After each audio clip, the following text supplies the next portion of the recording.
याद रखो तुम्हारा सदियों का काम।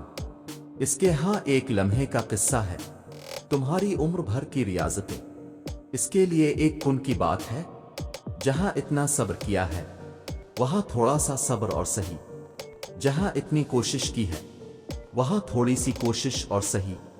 वो अगर दिल नहीं बदल रहा तो यकीन रखो कि वो तुम्हारा नसीब बदलने पर राजी है, और जब वो राजी होता है तो किसी की क्या जरूरत जो उसके रास्ते में रुकावट बने।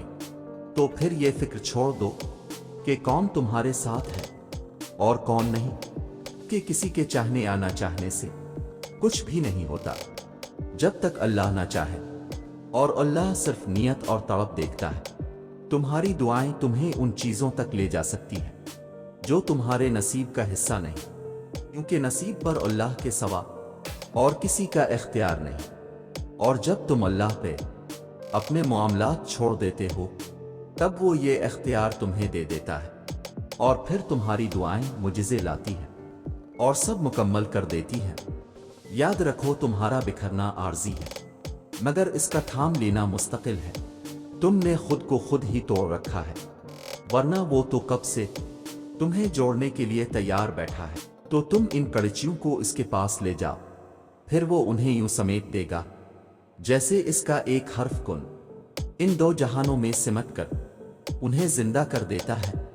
देखो जो तुम्हारे लिए बेहतर होता है, अल्लाह इसे तुमसे कभी दूर नहीं करता है। ये इसकी शान ही नहीं जिसके लिए तुम इतना तड़पे हो उसको तुमसे दूर कर दे। लेकिन अगर अल्लाह तुमसे कोई चीज दूर करता है तो उसके बदले वो तुम्हें बेहतरीन अता करता है। तो अपने दिल में ये पक्का यकीन बैठा लो कि जो नहीं मिला इसमें ही बेहतरी थी, लेकिन अब जो मिलेगा वो तुम्हारे माजी का हर गम मिटो देगा, हर तकलीफ पर खुशियों की मरहम लगा देगा। कि जब वो तुम्हें बेहतर नहीं देता तो बेहतरीन देता है, जो तुम्हारी और मेरी सोच से बहुत दूर की बात है। वो कभी तुम्हें तकलीफ में मुब्तला नहीं करता और ना ही वो तुम्हें तकलीफ में देख सकता है। इसीलिए जब तुम्हें कोई चीज सताने लगती है तो वो इसको तुमसे दूर कर देता है।